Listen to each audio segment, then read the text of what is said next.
Unlocking the power of fasting, boosting heart protection, and fighting inflammation through galectin 3. Welcome to the new episode on heart health from DRS Research. A number of studies showing that fasting could increase levels of the protein galectin 3, which controls inflammation and protects the heart. Imagine a key within your body, capable of unlocking a healthier heart and improved insulin sensitivity. That key is galectin 3.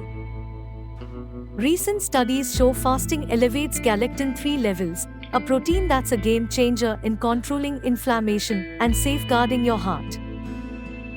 But galectin 3 doesn't stop there. Its higher levels are directly linked with enhanced scores on insulin resistance and metabolic syndrome. Fasting-induced rise in galectin 3 can be seen as your body's strategic move to ward off chronic diseases by dialing down inflammation. Inflammation, a silent threat, plays a pivotal role in the onset of heart failure and type 2 diabetes, conditions daunting millions worldwide.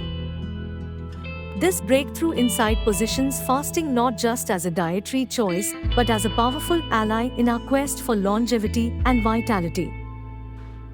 Imagine a life where fasting not only shapes your body but also fortifies your heart and metabolic health. Thanks to galectin 3. Stay safe, stay healthy, and play safe. It's your heart you are playing with. Keep watching and thank you very much.